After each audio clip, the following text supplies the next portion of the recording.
오늘 우리에게 성찬을 허락하신 주님께 감사의 박수 올려드리겠습니다. 모든 게 주님의 은혜입니다. 모든 게 주님의 은혜입니다. 먼저 감사드리는 것 이미 저희들이 이렇게 환영을 했는데요. 감사하게도 우리 김성영 집사님 따님 사랑하는 딸 우리 하은자매 결혼하고 아름다운 그 신랑과 함께 우리 상호 형제와 함께 이렇게 예배를 드리러 왔습니다. 다시 한번 저 가족을 향해 축복의 박수 한번 이렇게 드려주시고요. 네.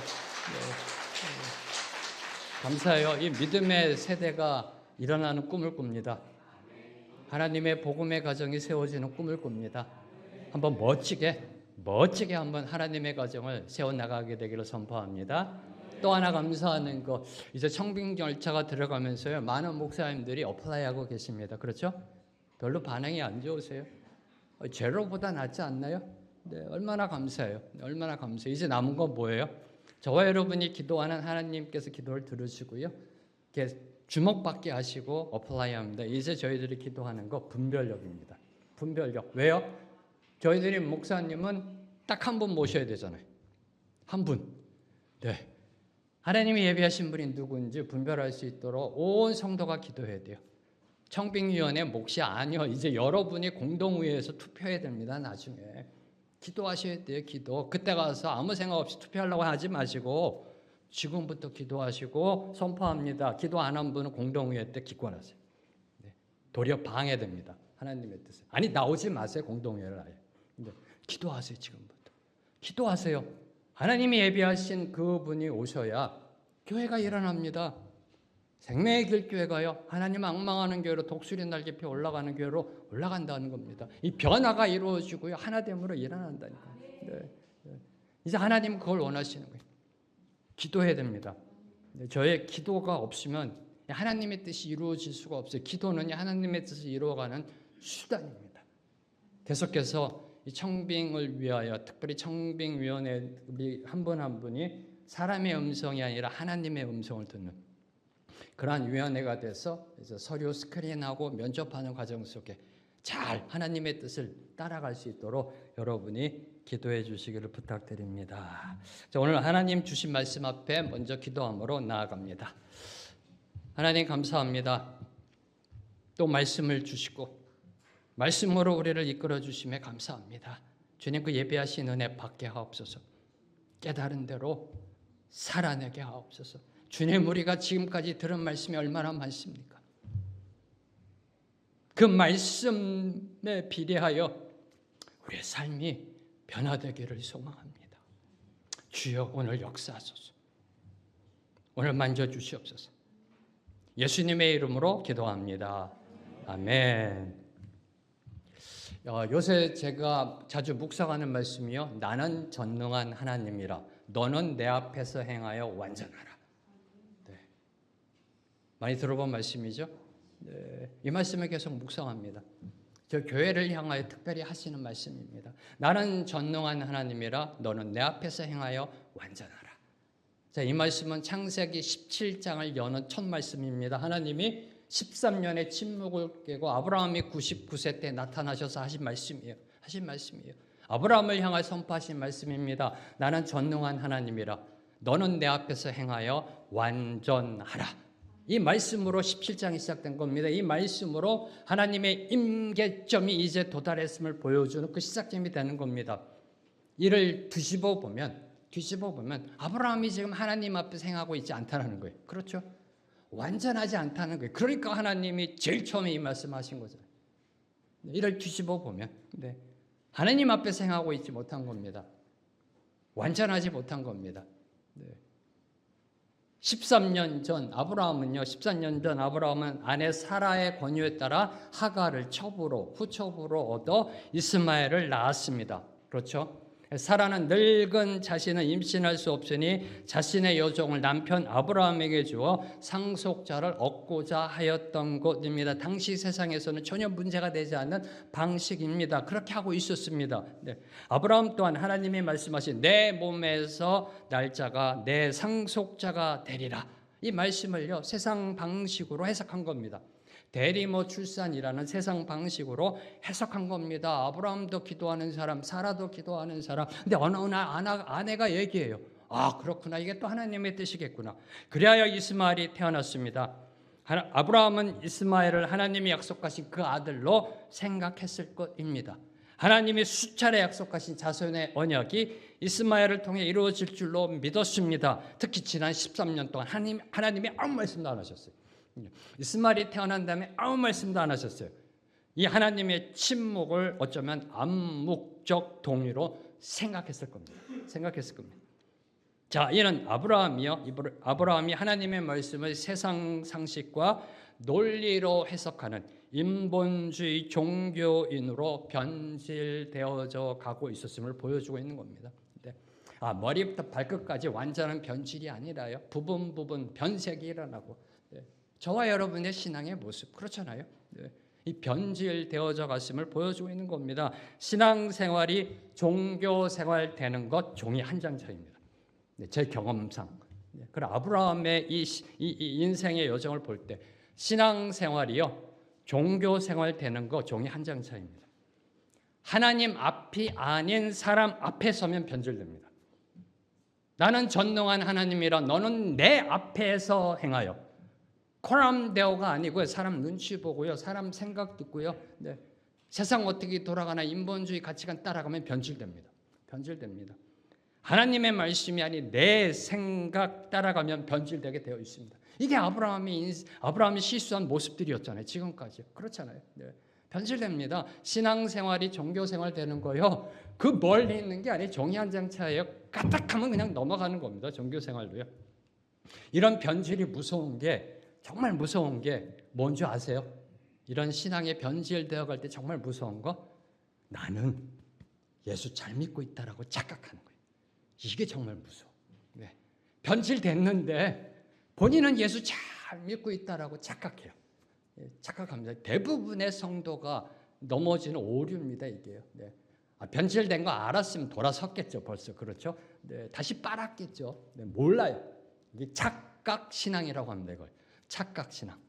그러한 착각신앙을 깨우치는 것, 되돌리는 것 오직 하나님 말씀밖에 없어요.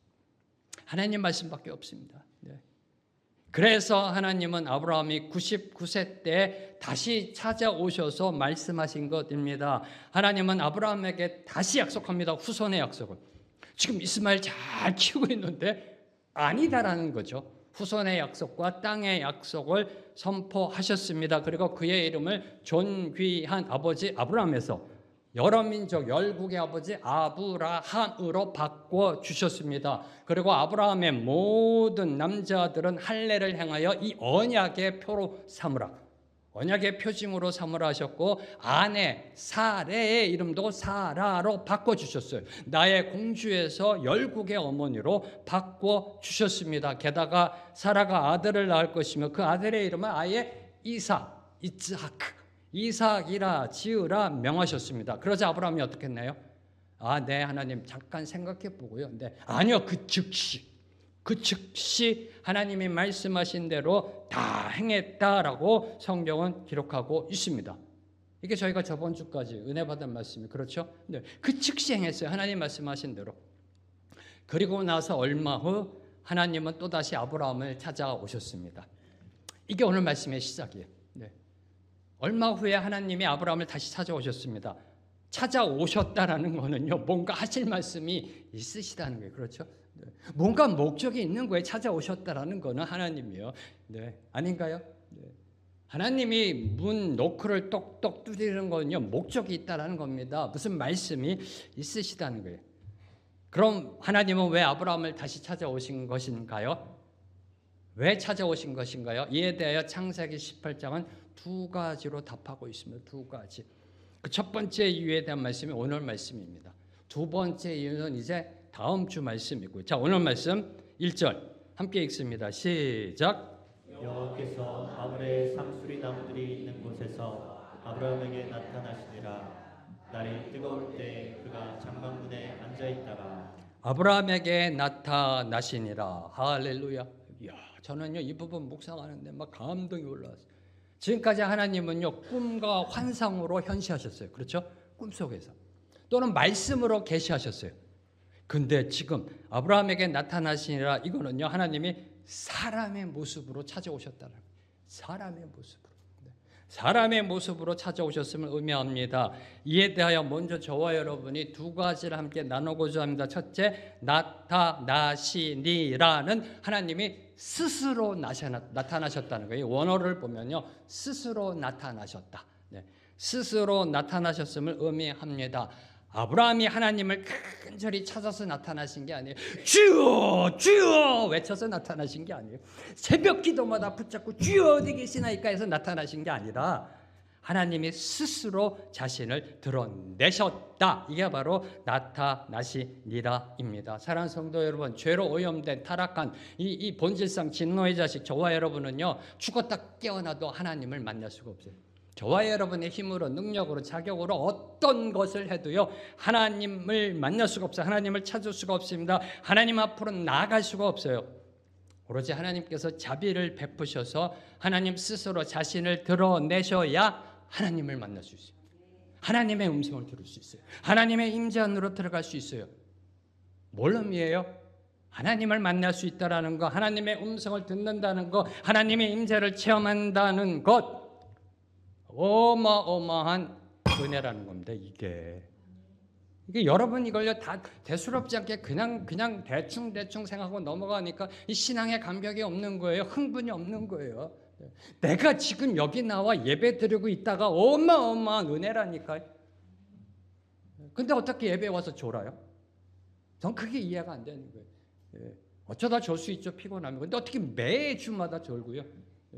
매 새벽 기도마다 졸아요? 저 이게 이해가 안 돼요. 이 어마어마한 은혜가 주어진 거라니까. 지금 이게요 엄청난 특권적 은혜라니까. 아무에게나 주어지는 게 아니에요. 이 은혜는요, 아무에게도 아무에게나 주어지는 은혜가 아니라는 겁니다. 아브라함은요, 대박맞은 인생이 대박맞은 인생.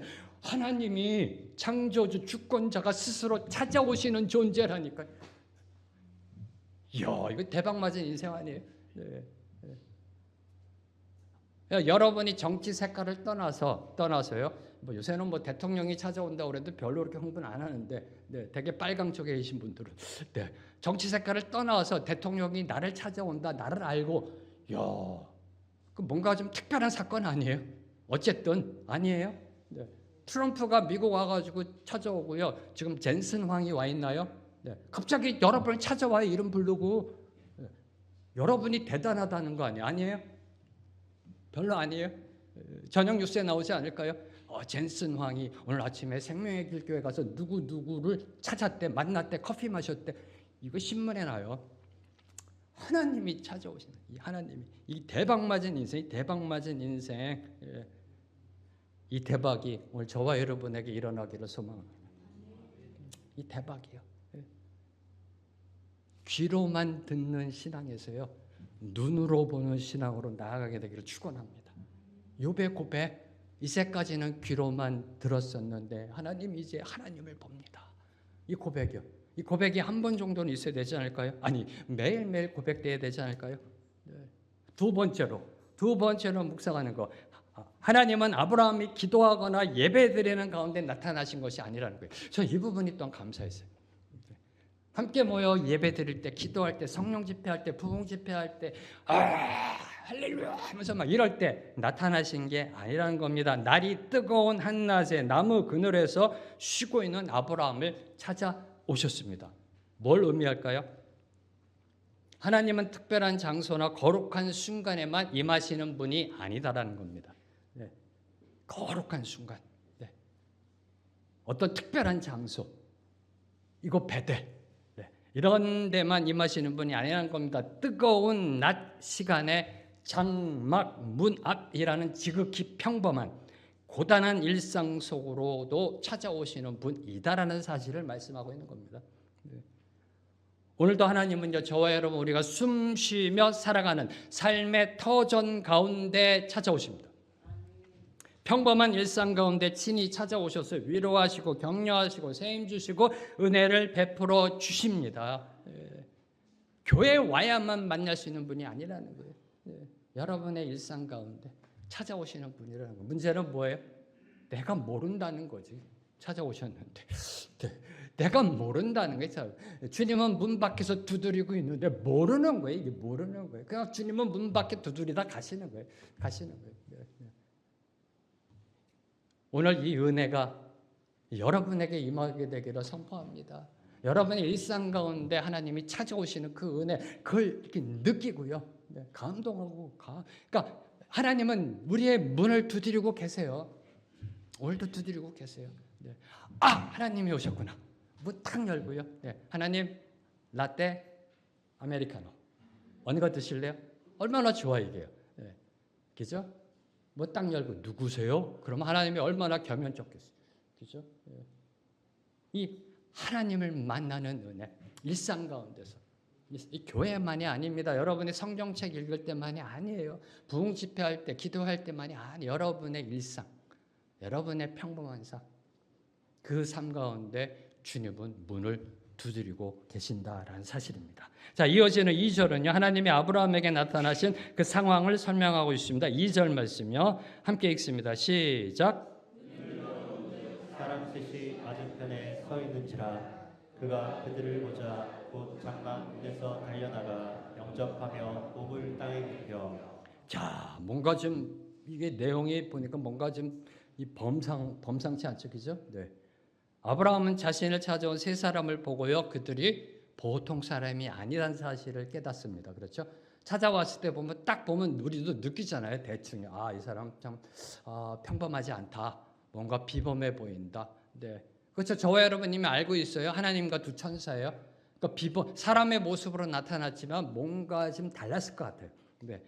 범상치 않은 존재임을 깨닫고 극진히 영접하였습니다. 자, 이를 보여주는 거, 극진히 영접했다는 거는요, 장막문에서 달려나갑니다.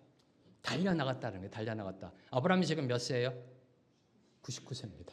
네, 99세. 자, 99세 할아버지가 달려나가는 모습을 상상해 보시기 바랍니다. 어떤 모습이 그려지세요? 네. 99세 할아버지가 달려나갑니다. 그거 얼마 전에 할례 받았어요. 얼마 전에 할례 받았어요. 몸이 좀 불편합니다. 그렇죠? 젊은이들처럼 빨리 이렇게 회복이 안 되잖아요. 아브라함이 지체하지 않고 달려나갔다는 것은 찾아온 나그네를 향한 극진한 환대와 섬김을 의미합니다. 다시 말해 나그네가 보통 사람은 아니다. 보통 사람은 아니다라는 걸 보여주고 있고요. 그리고 몸을 땅에 굽혔다라는 것은요, 상대방을 지극히 높이고 자신을 낮추는 영접 태도를 의미합니다. 이는 당시 손님을 맞이하는 고대 근동의 관습이에요. 특히 귀한 방문자, 그 지역의 영주라든지 그 지역의 어떤 높은 관리라든지 이런 사람들이 찾아올 때요, 그들을 맞이하던 그런 영접 인사요. 땅에 이렇게 몸을 굽히는 게요. 자, 그러면 이제 질문을 던져야죠. 저도 어렸을 때부터 늘 항상 이 질문을 던졌던 겁니다. 저희들은 답을 다 알고 있으니까. 자, 그럼 이때 아브라함은 세 사람 중 한 사람이 하나님이신 줄 알았을까? 이 질문이요. 여러분 어떻게 생각하세요? 거두절미하고 목사님들은 대부분 처음부터 알았다라고 설교하고요. 신학자들은 대부분 중간에 알았다. 네. 저는 이제 신학자고 목회자입니다. 저도 처음에는 아브라함이 처음부터 하나님이신 줄 알아봤다라고 생각했었는데 이 부분을 묵상하고 연구하고 들어가면 들어갈수록 중간에 아브라함이 깨닫게 된 그 사실을 봅니다. 자, 이에 대하여 히브리서 13장 2절은 이렇게 답하고 있습니다. 아브라함이 부지 중에 천사들을 대접하였다. 부지 중에 모르는 가운데 천사들을 대접하였다. 자, 이는 아브라함이 세 사람을 만났을 때 그 즉시 하나님의 존재를 인지하지 못하였음을 보여주고 있는 겁니다. 그때 세 사람을 만났을 때 단지 어떤 귀한 사람, 어떤 높은 사람인 건 알았는데 그 중에 한 분이 하나님인 건 몰랐음을 암시하고 있는 겁니다. 아마도 하나님은 아브라함과 세 사람을 그 당시의 종교적 가치관으로 볼 때 신의 정령 또는 천사로 인지했을지도 몰라요. 천사로, 신이 보낸 사람들 이렇게 인지했을지도 몰라요. 자, 이 해석을 우리에게 도와주는 그 말씀이요, 창세기 19장 1절 말씀입니다. 창세기 19장 1절 말씀 보면 제가 읽을게요. 저녁 때 두 천사가 소돔에 이르니 마치 롯이 소돔 성문에 앉아 있다가 그들을 보고 일어나 영접하고 땅에 엎드려 절하며 세 사람 중에 한 분은 하나님이고 두 사람은 천사예요. 두 천사가 이제 하나님의 명을 받아 소돔으로 내려갑니다. 심판하기 위하여. 그때 롯이 그 두 사람을 만나요. 그때 어떻게 해요? 그들을 보고 일어나 영접하고 땅에 엎드려 절했어요. 땅에 엎드려 절했어요. 귀한 손님을 맞이하는, 귀한 손님을 맞이하는 그런 모습입니다. 자, 그러면 아브라함은 언제 알았을까요? 언제 이분이 하나님이시구나. 보통 분들은 아니다. 아마 어쩌면 천사일 수도 있어. 신이 보낸 사람일 수 있어라는 생각을 했을 거예요. 이렇게요. 근데 언제 이 사람이 이분이 하나님이구나 언제 알았을까요? 식사를 대접하고 대화하는 과정 가운데 점차 그들 중 한 분이 하나님이심을 깨닫게 된 것입니다. 결정적으로 9절과 10절이에요. 9절과 10절을 보면요. 세 사람 중 한 사람이 자신의 아내 이름을 알고 있어요. 그것도 얼마 전에 바뀐 이름이에요. 사라. 딱 세 사람만 알고 있는 이름이에요. 하나님, 아브라함, 사라. 이게 어떻게 바뀌었는지. 그렇죠? 근데 그 이름으로 불러요, 아내를. 그리고 또 하나, 무엇보다도 10절에 보면은 아내 사라에게 내년 이맘때 아들이 있을 것이라 말씀하는 순간 깨달았을 겁니다. 하나님이시구나. 하나님이시구나. 어쩐지 뭔가 좀 이 느낌이 왔었어. 하나님이시 아닐까라는 생각. 하나님이시구나. 라고 깨닫게 된 게 바로 9절과 10절이라는 말씀입니다. 이 부분이 저와 여러분의 신앙 여정에 있어서 상당히 중요한 교훈을 주고 있는 게 이게요. 상당히 중요한 교훈을 줍니다. 하나님의 교제가 필요하다는 사실의 교훈을 주고 있는 겁니다.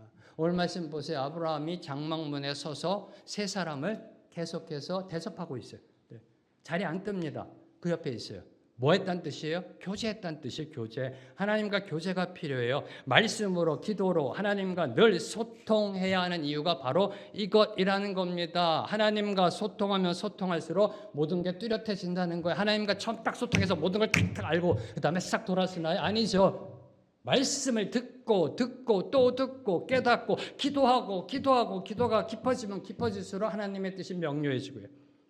그래서 하나님과의 교제가 필요합니다.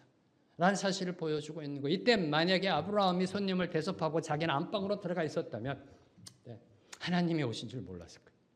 하나님이 오신 줄 몰랐을 거예요. 그 나무 아래에 서서 계속해서 하나님과 교제했던 거예요.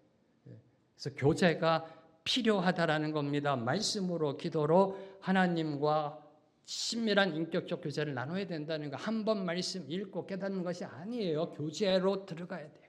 교제로 들어가야 돼요. 말씀이 쌓이면은요 하나님의 뜻이 보여지기 시작해요. 들려지기 시작해요.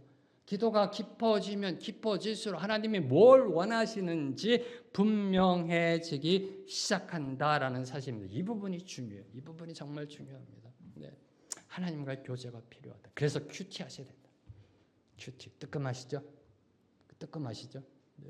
하영조 목사님 계실 때는 온누리 교회가 큐티를 잘했는데요. 지금 대부분의 성도들 새벽 기도로 퉁칩니다.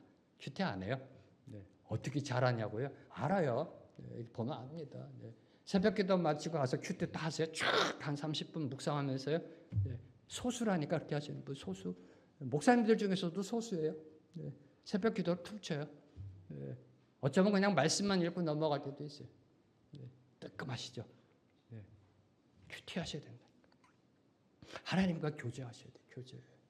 그래야 이 축복으로 들어가는 이 축복, 이 대박 맞은 인생의 이 축복으로 들어갈 수 있는 겁니다. 가만히 앉아서요. 가만히 앉아서 사과 떨어지기를 입 벌리고 기다리지 마시고요. 죄송합니다. 제가 가끔가다 쓰는 말 있잖아요.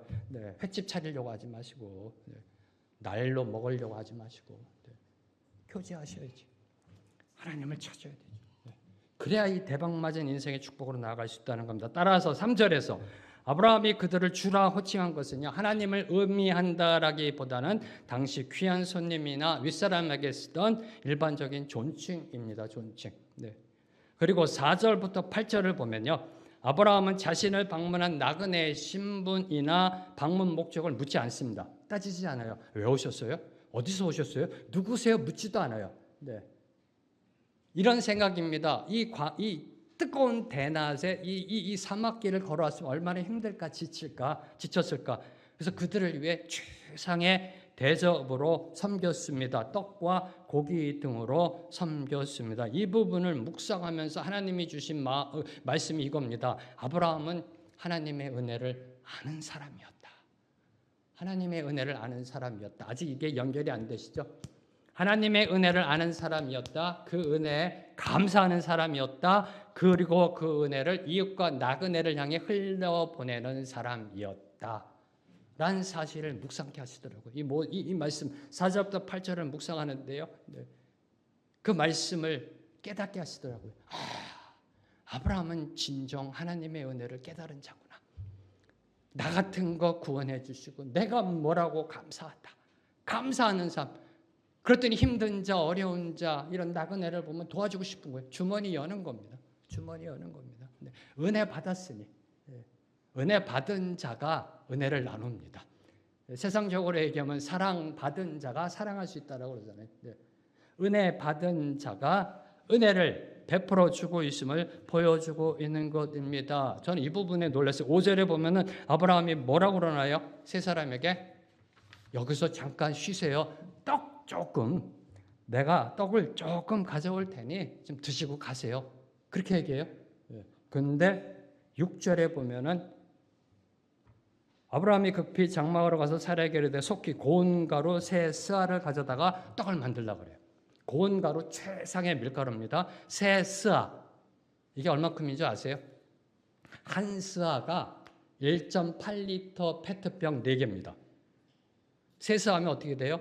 12 페트병. 거기에 밀가루 꽉 찬 거 갖고 떡을 만드는 겁니다. 누굴 위해서? 세 사람을 위해서. 12, 이 세 스아 갖고는 최소한 300명에서 400명이에요. 네.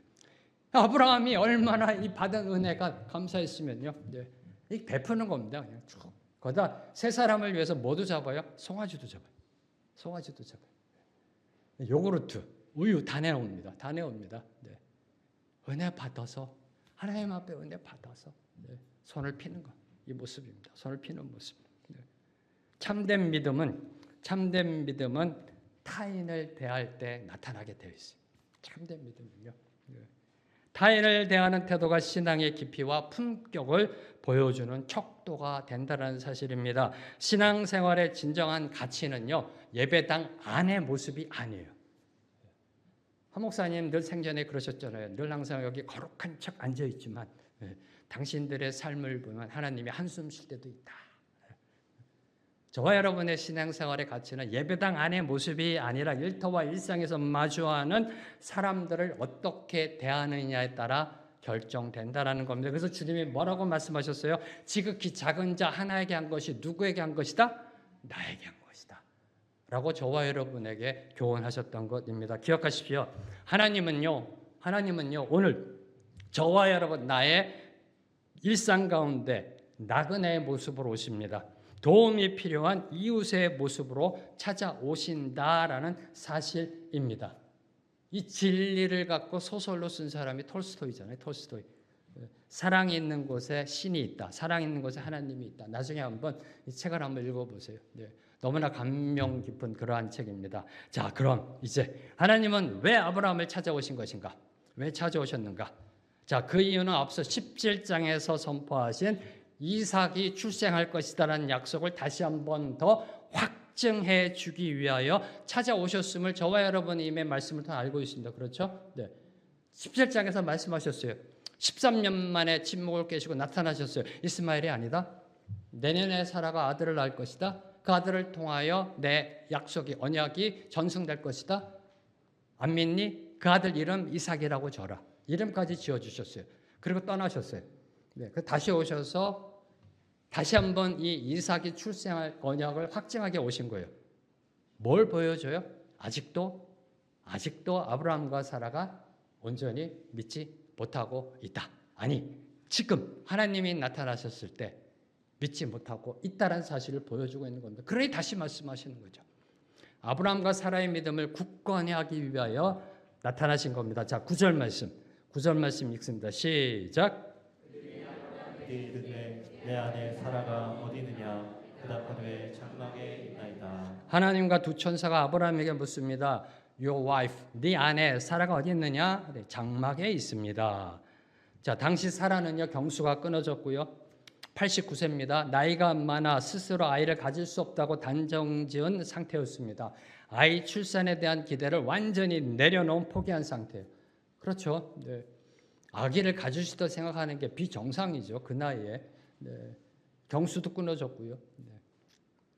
이를 암시하는 것이 장막에 있나이다. 모든 걸 포기한 상태. 보여주는 게 장막에 있나이다. 이는 사라가 이제 자신은 임신할 수 없다는 이 현실적인 체념 때문에 장막 안에 쭈그려 앉아 있는 모습을 묘사하고 있는 겁니다. 네. 장막에 있나이다. 불가능한 상황, 절망적인 상황 앞에서 뒷걸음치는 저와 여러분 인간의 나약한 모습을 상징하는 게 장막에 있나이다. 장막에 있나이다. 장막에 있나이다. 네. 저는 이런 생각을 해봤어요. 다 같았으면 하나님 부르면서 뛰쳐나갔을 것 같아. 예. 하나님 부르면 여러분 같으면 어떻게 하셨을 것 같아? 예. 한두 번 나타나 한두 번 이렇게 현시하신 분이 아니잖아요. 이렇게. 네. 그렇잖아요. 24년입니다. 24년 신앙생활. 예. 하나님이 나타나셨어요. 하나님하고 뛰쳐나가야 되지 않나요? 저는 믿습니다. 여러분 모두는 아마 뛰쳐나갔을 거예요. 장막에 있다가 하나님이 오셨대? 어디 뛰쳐나갔을 거예요. 뛰쳐나왔어요. 막 하나님 끌어안고요. 네, 보고 싶었어요. 그러고 막 네, 그랬을 것 같아요. 네. 근데 장막에 있다. 장막에 있다. 바로 사라의 그 마음, 심령 상태를 보여주는 겁니다. 모든 걸 내려놓아. 네, 절망적인. 자, 한 번 더 상상의 날개를 펴겠습니다. 창세기 17장에서 하나님이 찾아왔다 가셨어요. 무슨 말씀 주셨어요? 내년에 사라 너 아들 낳을 것이다. 아들 이름 이삭이라고 줘라고 갔어요. 네, 하나님이 이렇게 말씀하고 가셨어요. 그리고 할례를 시행했어요. 믿었다는 거예요. 그렇죠? 네, 할례를 시행했어요. 그때 아브라함과 사라는 어떻게 했을까요? 그래, 여보, 하나님인데 전능한 하나님인데 한번 우리 믿어볼까? 우리가 지금 99세, 89세인데 이건 인간적으로 말이 안 되는데 우리 하나님은 전능한 하나님이잖아. 한번 소망 품어볼까 하지 않았을까요? 그렇죠? 기도하는 가운데 서로요. 하나님이 왔다 가셨을 때, 말씀의 은혜 받았을 때, 네. 그러다 어느 날 사라가 갑자기 입맛이 없어져요. 속이 더부룩해요. 네. 그리고 구토 증세가 있어요. 체한 것 같아요. 그때 사라가 진짜 임신했나? 했더니 체한 거예요. 이 소망 품고 실망하고 소망 품고 실망하고 이게 우리 모습 아니에요? 하나님의 은혜 받았을 때는요. 소망 품고 그래 다시 붙잡자. 근데 또 현실을 보면 또 체념돼요. 이건가? 근데 또 아니야. 네. 이 실망하고 지쳐간다라는 거죠. 오늘 저와 여러분 우리도 어떻게든 해보려고 하는데 도저히 해결할 방법이 없는 문제나 한계 앞에 서면요 스스로 뒷걸음치면 나의 장막 속으로 숨어버릴 때가 있다는 겁니다. 네. 이건 도저히 안 돼 라면서 그냥 나의 장막 안으로 그냥 들어가 버려요. 네. 이제는 늦었다. 내 힘으로는 안 된다. 어떻게 해볼 도리가 없다라며 마음의 문을 닫아버릴 때가 있다라는 겁니다. 그때 하나님이 꼭 물으세요. 너는 어디 있느냐? Where are you? 네 안에 사라는 어디 있느냐라고 질문하세요. 어디 있느? 왜 장막 속에 있느냐는 질문이죠. 네. 왜 장막 안에 있느냐는 질문을 던지시고 계시는 겁니다. 하나님은 사라가 어디 있는지 몰라서 물으신 것인가요? 아니죠. 왜 장막에 있느냐? 나는 너를 잊지 않았다는 거죠. 너는 지금 숨어 있지만 난 널 다 보고 있고 너를 잊지 않았다는 겁니다. 이제 사라가 하나님의 구속 역사에 쓰임 받을 때가 다가왔음을 암시하고 있는 겁니다. 사라를 찾으시는 것은 17장에서 그의 이름을 여러 민족의 어머니로 바꿔주셨고 아들 이삭이 태어날 걸 말씀하셨어요. 그때가 다가왔음을 임계점이 다가왔음을 암시하는 게 사라가 어디 있느냐라는 질문입니다. 아들 이삭이 태어날 것이다. 약속 성취가 임박했음을 선언하는 임계점 신호탄이에요. 이게요. 네. 사라 너 어디 있느냐는요. 네. 이제 하나님이 쓰시겠다는 거예요. 네. 이를 암시하는 것이 잘 보세요. 오늘 말씀을요. 하나님이 사라를 부를 때 아브라함의 아내를 부를 때 3인칭을 씁니다. 사라. 이상하다. 사라 하니까. 네. 3인칭이에요. 그렇죠? 보세요. 오늘 말씀 쭉. 사라 3인칭. 15절 마지막에 하나님이 사라를 몇 인칭으로 부르세요? 마지막에 2인칭으로 바꾸세요. You, 네가 웃었다. 사라, 사라, 사라 3인칭으로 이야기하다가 갑자기 하나님이 사라를 향해 You라고 말씀하신 거예요. You, 지금 네가 이제 쓰임 받아야 된다. 너 사라, 이제 나오라는 거죠. 3인칭에서 2인칭으로 하나님이 바꾸십니다. 이제 임계점에 신호탄이 올라오는 거예요. 하나님은 저와 여러분 우리가 숨어있는 것, 웅크리고 앉아있는 단념과 포기의 자리까지 찾아오십니다. 찾아오세요. 그리고 우리의 이름을 부르세요. 이름을 부르세요. 누구야 어디 있느냐라고 이름 부르세요. 우리에게 손 내미십니다. 이제 일어나라라고요. 우리에게 손 내미시며 우리를 일으키십니다. 그리고 우리를 향해 말씀하신 약속들 반드시 이루시는 신실한 전능한 여호와 하나님이십니다. 생명의 길 교회를 향해 말씀하신 비전과 소망 반드시 이루시는 전능한 하나님이십니다. 그러기 위해서는 하나님 앞에서 행하고 완전해야 합니다. 완전해야 합니다. 그 하나님이 말씀하십니다. 10절 말씀 함께 읽습니다. 시작.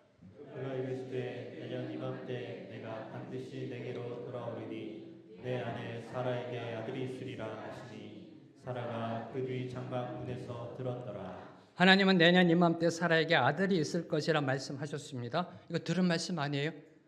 지난주 말씀 17장 21절 며칠 전에 이미 하나님이 하신 말씀이에요. 17장 21절에요. 다시 한번 1년 뒤에 반드시 아들 이삭이 태어날 것을 선포하셨습니다.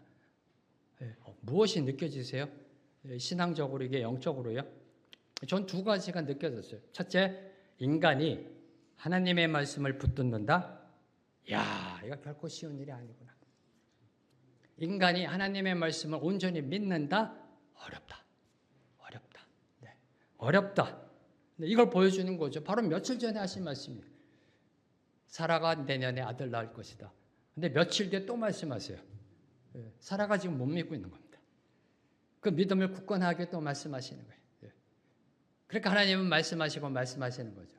저와 여러분의 인간은 본질상 하나님의 말씀을 한 번에 온전히 꽉 붙잡는 사람이 아니에요.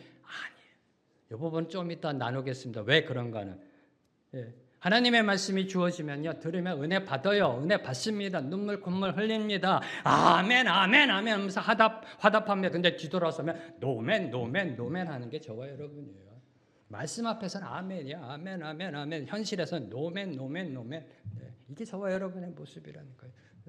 현실을 바라보면 염려, 걱정, 그 불안, 근심이 쑥 들어오는 거예요. 내 생각이 쑥 들어오는 거예요. 그러니까 아멘이 노멘이 돼버려요. 그러니까 또 하나님이 말씀하시는 거예요.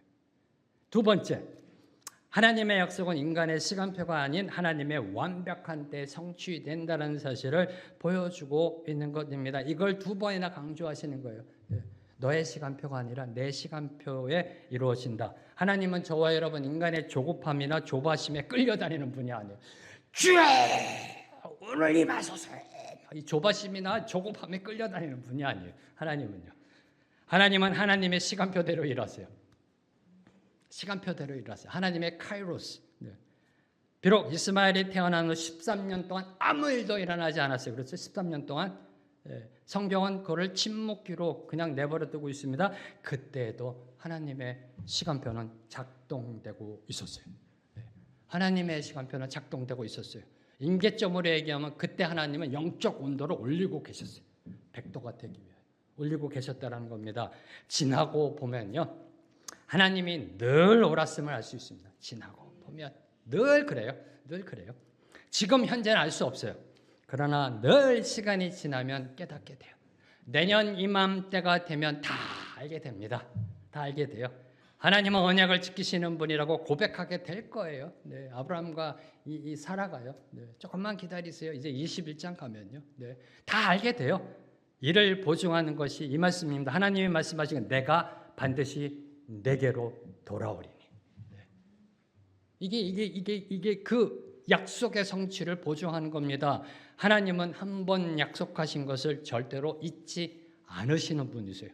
친히 찾아오셔서 약속하신 것을 반드시 성취하십니다. 경험해 보셨어요?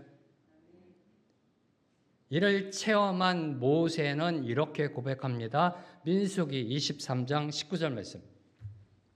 함께 읽습니다. 시작. 하나님은 사람이 아니시니 거짓말을 하지 아니하시고 인생이 아니시니 후회가 없으시도다. 어찌 그 말씀하신 바를 행하지 않으시며 하신 말씀을 실행하지 않으시랴. 하나님은 거짓말하지 않으십니다. 하나님은 후회하지 않으십니다. 말씀하신 것 다 이루어내십니다. 네. 저와 여러분을 향해 생명의 길교를 향해 선포하신 비전과 약속과 소망 다 이루어내십니다. 단 하나님 앞에서 행하고 완전하게 될 때 그게 임계점이에요. 그게 임계점입니다. 자, 이제 이 대목에서 짚고 넘어가야 할 것. 네. 제가 성도 때 고민했던 부분입니다. 자, 지난주 말씀을 보면 분명 아브라함과 사라는요, 하나님의 약속을 믿음으로 받아들였어요. 후손 약속에 대한 말씀을 붙들었어요. 이를 보여준 게 할례 시행이죠. 그것도 그 즉시 시행했잖아요. 언약의 표징으로 삼아라. 그 즉시 시행했어요. 그 즉시 시행했습니다. 아마 일주일, 제가 지난주 말씀드렸던 것처럼 최소 일주일, 한 달 동안 온 집안이 피바다 으악 소리 났을 거예요. 그냥 할례 받느라고. 네. 시행했습니다. 근데 오늘 말씀 보면 그 믿음이 흔들리고 있어요. 하나님의 약속의 말씀에 반신반의하며 의심하고 있어요. 하나님의 전능하심을 붙들지 못합니다. 나는 전능한 하나님이다라고 말씀하셨는데 그 말을 못 받아들여요. 인간의 한계와 현실적 불가능 앞에 무너지고 있습니다. 이를 보여주는 게 12절 말씀이 12절 사라가 속으로 웃고 이르되 내가 노쇠하였고 내 주인도 늙었으니 내게 무슨 즐거움이 있으리요. 내가 어떻게 아들을 낳느냐. 네. 여기서 사라의 웃음은 티츠하크입니다. 티츠하크. 나중에 21장 가서 이 티츠하크와 이츠하크에 대해서 말씀드리겠습니다. 사라의 웃음은 티츠하크예요. 자신의 패경과 아브라함의 고령이라는 현실을 바라보는 불신의 헛웃음이에요. 불신의 웃음. 하나님의 약속이 자신에게는 결코 이루어질 수 없다고 단정지는 포기의 냉소입니다. 말도 안 돼 하면서요. 하나님의 말씀이 너무 비현실적으로 느껴지는 어이없음의 실수예요. 이건요. 어이없음의 실수. 근데요, 이 사라의 모습이 저와 여러분 오늘 우리의 모습이라는 거 아세요? 저와 여러분의 모습이에요. 우리의 모습이에요, 이게요. 자, 이름이 사라에서 사라로 바뀌었습니다. 옛사람에서 새사람으로 거듭났습니다. 그리스도 안에서 새로운 피조물인데 하나님의 말씀 앞에 속으로 웃을 때가 많다라는 거예요.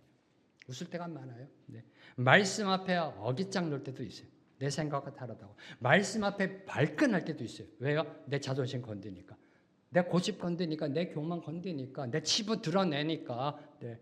발끈할 때도 있어요. 말씀 앞에. 그리고 말씀 앞에요. 그냥 체념할 때도 있어요. 이건 도저히 불가능해. 포기할 때가 있어요. 단념할 때 있어요. 그러면서 하는 게 뭔지 아세요? 인간은요. 현실적 이스마엘을 찾으려고 해요. 대안을 찾으려고 해요. 늘 그래 인간은요. 이 이스마엘, 대안을 현실적 대안을 찾으려 합니다. 물론 하나님의 말씀이 임하는 그 순간에는 가슴이 뜨거워지죠.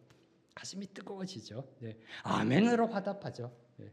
말씀의 은혜 받으면 포피를 잘라내는 할례의 고통도 참아냅니다. 99세에도 포피를 잘라냅니다. 네.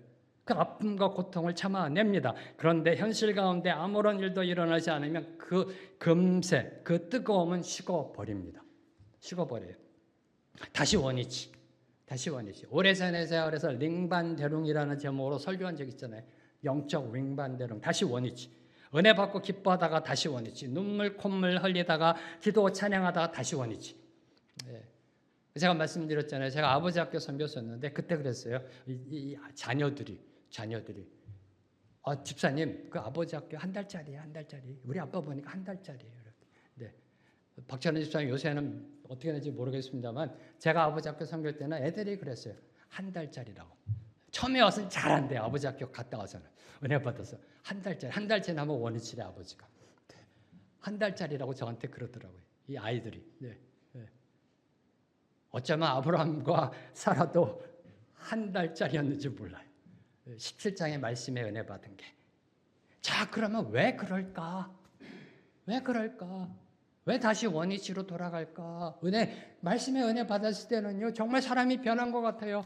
이야, 김 집사 완전히 사람 이제 변했어. 이야, 그런데 한 달, 2달, 6개월, 1년 되면 나와. 받은 은혜 다 어디 갔대? 저 모양, 저 꼴이야? 이럴 때 있잖아요. 네. 왜 그럴까? 왜 그래요? 멀리 갈 필요 없죠. 저와 여러분의 신앙의 모습 보면 되죠. 말씀의 은혜 받고 왜 다시 원위치가 될까? 이 질문이요. 저는 이 질문에 대한 묵상을 많이 합니다. 오늘은 4가지만 간략해서요. 4가지만. 첫째, 인간의 자기중심적인 본성 때문에 그래요. 자기중심적인 본성. 인간은요, 본능적으로 자신이 상황을 통제하려고 합니다. 누구에게나 이건 있어요. 헤게모니를 내가 가지려고 그래요. 누구에게나 다 있는 겁니다, 이건. 본능적으로요, 자신이 상황을 통제하려 합니다. 그래서 집안에서 부부싸움이 있는 거예요, 이게요. 내 생각과 판단을 하나님 말씀보다 앞세우려는 경향이 있어요. 그래서 내 뜻대로 안 되면 불안해지고 스트레스 받아요. 그러니까 받은 은혜 다 까먹습니다. 두 번째, 현실과의 괴리예요, 괴리. 약속의 말씀보다 눈앞에 놓인 문제의 또는 현실의 벽이 더 크게 보이는 겁니다. 그 현실의 벽이. 오늘 당장 2억의 돈이 필요한데 이걸 어디 가서 구하나? 이 현실의 벽이 더 큰 거예요. 말씀대로 이루어질 것에 대해 의심합니다. 낙심합니다. 포기합니다. 은혜 다 까먹어요. 세 번째로 불확실성에 대한 두려움이에요. 미래는 알 수 없어요. 내일은 알 수 없습니다. 그런데 하나님의 말씀에 온전히 내 인생을 올인한다, 삶을 맡긴다? 쉽지 않죠. 어렵습니다. 두려움 가운데 갈등해요. 말씀에 순종은 해야 되는데 두려워요. 갈등하고 방황하고 드디어 인간 계산기 끈에 두드려요. 이렇게 되고 이렇게 되고 이렇게 되면 이렇게 그러다 보면 은혜 다 까먹어요. 네 번째로 받은 은혜를 망각한다는 거죠. 받은 은혜를 망각한다. 은혜 받고 눈물로 결단했던 마음이 며칠 지나지 않아 식어버린다는 거죠. 위기의 순간마다 하나님이 도우셨지만 또 다른 문제 앞에서 다시 두려움에 빠지는 모습. 이게 바로 저와 여러분의 신앙의 모습 아닌가요? 이게 아닌가요? 그래서 성경은 저와 여러분에게 끊임없이 기억하라라고 명령하고 있습니다. 기억하라. 기억하라. 신앙생활은요, 기억하는 싸움이거든요. 기억하는 싸움. 신앙생활은. 그럼 무엇을 기억해야 할까요? 하나님의 말씀이죠. 그렇죠? 뭘 기억해야 되는가? 하나님의 말씀입니다. 그래서 하나님이 다시 찾아오신 거예요. 아브라함을. 다시 말씀의 은혜 주시기 위해 찾아오신 겁니다. 13절, 14절 말씀, 두 구절 말씀 함께 읽습니다. 시작. 여호와께서 아브라함에게 이르시되 사라가 외우시며 이르기를 내가 늙었거늘 어떻게 아들을 낳으리요 하느냐. 여호와께 능하지 못한 일이 있겠느냐. 기한이 이를 때 내가 내게로 돌아오리니 사라에게 아들이 있으리라. 자, 사라가 아들을 낳을 것이라는 하나님의 말씀을 듣고 마음속으로 웃었을 때 하나님은 그녀의 내면을 꿰뚫고 보셨습니다. 그렇죠? 하나님이시니까요. 마음속 숨겨진 불신앙의 웃음을 정확히 보고 계셨습니다. 이때 여러분이 하나님이라면 뭐라고 말씀하셨을 것 같아요? 야, 며칠 전에 나 아브라함이었더니 이번엔 너냐? 여러분 같으면 뭐라고 말씀하셨을 것 같아요? 야, 얼마나 더 말해야 알아듣겠니? 참 답답하다. 아이고, 남편 아내 똑같다. 부창부수라고 그러나요? 네. 이제 알아들을 때가 되지도 않았니? 네 신앙생활 벌써 24년이다. 너 언제 장로다워질래? 너 언제 권사다워질래? 이게 인간의 관점이고 인간이 내리는 평가예요. 그렇죠? 이 상황 속에서. 그런데 할렐루야, 하나님은 우리 인간과 다르다는 거예요. 우리 인간과 달라요. 그래서 오늘 저와 여러분이 이곳에서 예배 드리시는 거 아닐런지 몰라요. 하나님은 인간과 달라요.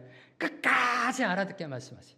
한 번 선택하신 하나님의 백성 끝까지 포기하지 아니하시고 찾아가셔서 말씀하시고 알아들을 때까지 말씀하시고 또 말씀하세요. 또 말씀하세요. 하나님은 우선 먼저 하나님의 전능하심을 선포합니다. 여호와께 능하지 못한 일이 있겠느냐? 여호와께 능하지 못한 일이 있겠느냐? 자, 이 앞서 13년의 침묵을 깨고 아브라함에게 제일 먼저 하신 말씀, 나는 전능한 하나님이다라의 선포입니다. 이게요. 즉, 이는 내가 누구인지 어떤 하나님인지 깨달으라는 말씀이에요. 깨달으라는 말씀. 여호와께 능하지 못한 일이 있겠느냐? 나는 전능한 하나님이다. 이를 깨달으라는 말씀이에요. 사라야, 나는 전능한 하나님이야. 나에게 능하지 못한 일이 있겠니? 깨달으라는 거예요. 내가 누군지, 하나님이 누군지, 어떤 분인지 깨달으라는 말씀입니다. 하나님이 누구이신지, 어떤 분이신지 제대로 알지 못하면 그 신앙은 흔들리게 되어 있어요. 그 신앙은 흔들립니다. 지금 사라가 속으로 웃은 그 근본 원인이 무엇인지 아세요? 하나님이 누구이신지 올바로 제대로 깨닫지 못했기 때문에. 그녀의 신앙 중심에는요, 내가 만든 하나님을 믿고 있는 겁니다. 내가 만든 하나님, 내 생각 안에서 이해되는 신, 내 생각이 빚어낸 신을 믿고 있는 거예요. 사라는요. 하나님이 누구이신지를 깨닫죠. 하나님이 그러니까 99세, 89세가 아들을 낳는다는 건 불가능하다는 거예요. 그게 그가 믿는 신이에요. 사라가 믿는 신은 그런 신이에요. 하나님은 저와 여러분을 향해 오늘도 이렇게 선포하십니다. 여호와께 능치 못할 일이 있겠느냐? 능치 못할 일이 있겠느냐? 네. 자, 마지막으로 15절. 전또 이 15절이 은혜입니다. 정말 은혜예요. 자, 마지막으로 15절을 보면요. 하나님께서 사라의 속 웃음을 지적하시자 그녀는 자신의 불신이 탄로난 것에 두려움을 느낀 나머지 웃지 않았다라고 거짓말로 부인하고 있습니다. 사라가 두려워서 부인하여 이르되 내가 웃지 아니하였나이다. 이르시되 아니라 네가 웃었느니라. 코미디 같아요. 이거 개그 콘서트에 나오는 이 어떤 이게 뭐죠? 대사 같아요. 안 그래요? 네. 전 이 부분이 은혜예요. 이 부분이 은혜예요. 왜요? 이때 하나님은 그녀를 꾸짖지 않으셨다는. 아유, 안 되겠다. 이제 거짓말까지 안 해. 거짓의 영에 휩쓸렸네. 아유, 저거 내쳐버리자. 아브라함, 너 세상 갈 준비나 해라. 살아가고는 안 되겠다라고 하지 않으셨다는. 꾸짖지 않으셨어요. 내치지 않으셨어요. 아니라 네가 웃었다. 네가 웃었다라고 거짓을 바로잡아 주세요. 신앙을 바로잡아 주세요. 믿음을 바로잡아 주세요. 왜요?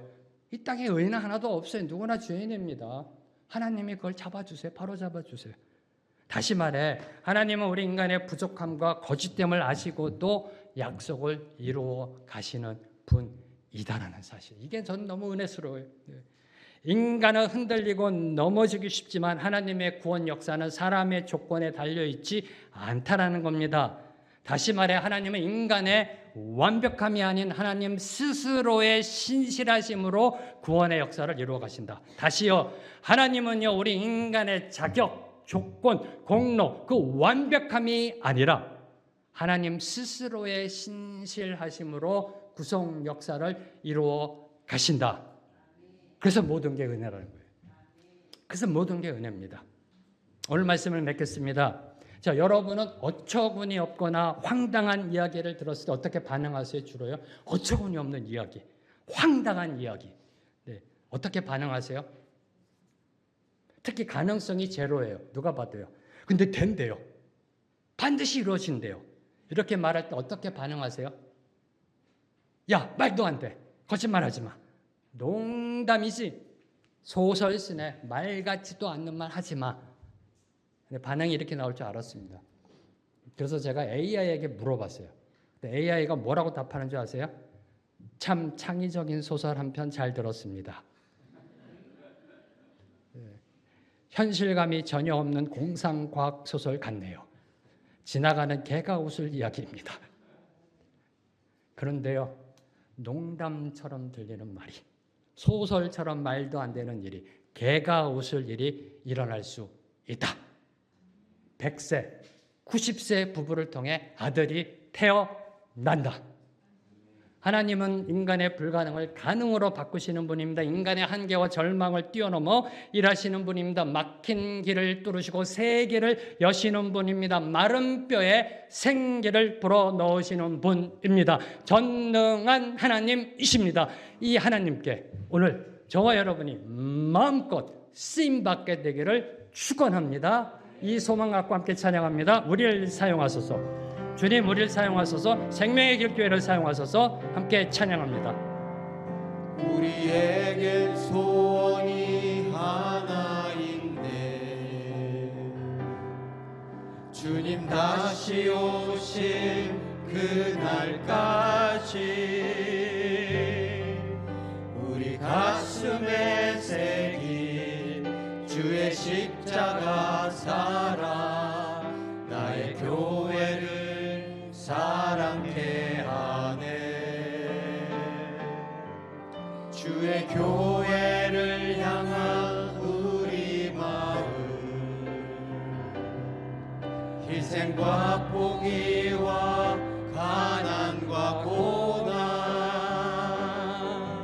하물며 죽음조차 우릴 막을 수 없는 땅에 임하 교회를 교회되게 교회를 예배를 예배되게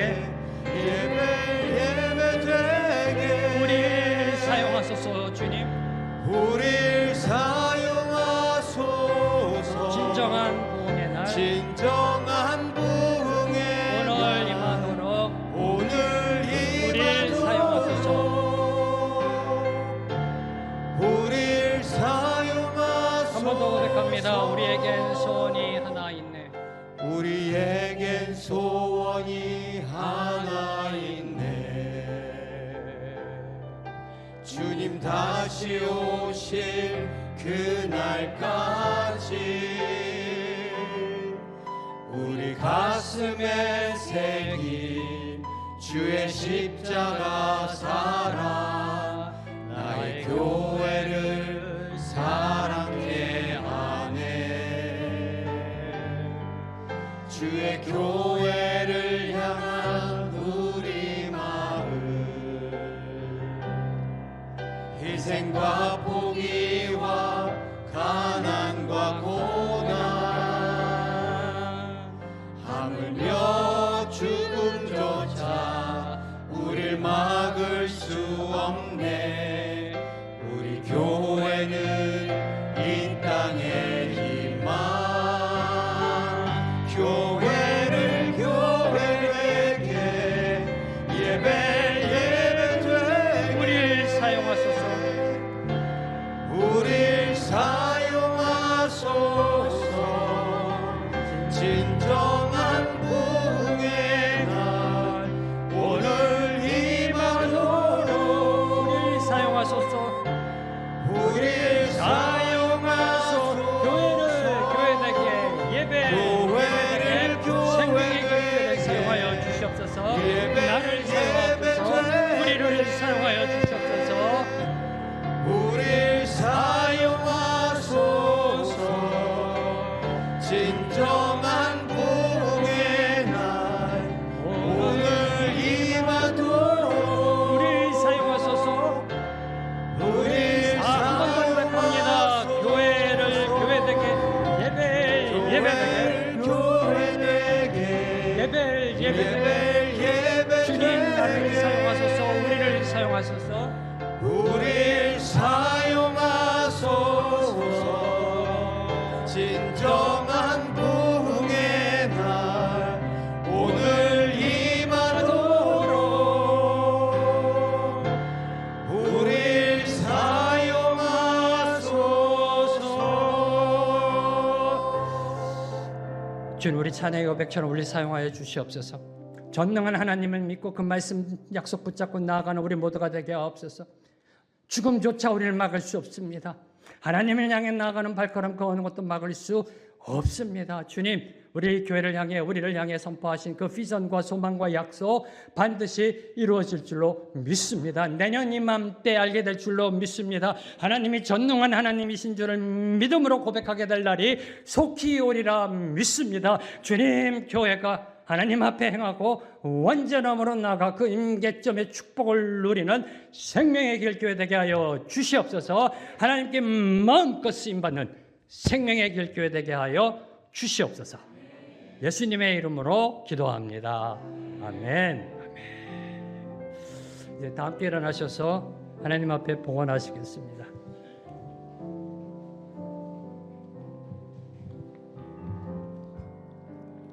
내게 있는 모든 것을 아낌없이 드리네.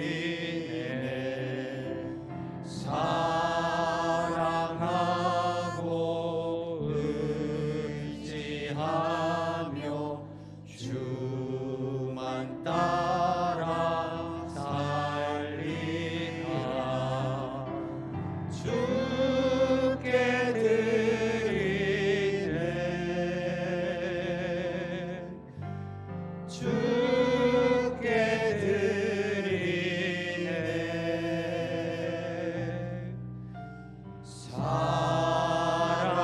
사랑하는 구주 앞에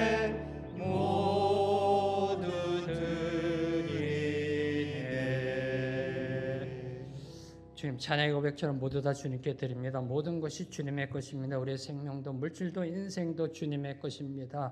우리의 삶을 통하여 홀로 영광 받아 주시옵소서. 오늘도 우리를 찾아와 주셔서 말씀하시고 또 말씀하신 그 은혜 감사하여 우리의 허락하신 물질의 축복 중에 일부를 다시 주님 손에 올려드립니다. 주님, 이 예물 올려드려짐 속에 모든 것이 주님의 것이다라는 삶의 간증이 있게 하여 주시옵소서.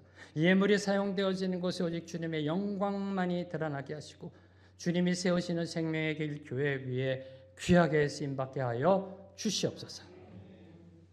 이제는 우리 주 예수 그리스도의 은혜와 하나님 아버지의 무한하신 사랑과 성령님의 교통하심이 오늘 말씀 붙잡고 하나님께 귀하게 쓰임받기로 결단하는 주님의 모든 백성들 위해 주님의 교회와 이 나라 이민족과 모든 선교사님들 위해 지금부터 영원토록 함께 하시길 간절히 축원합니다. 아멘.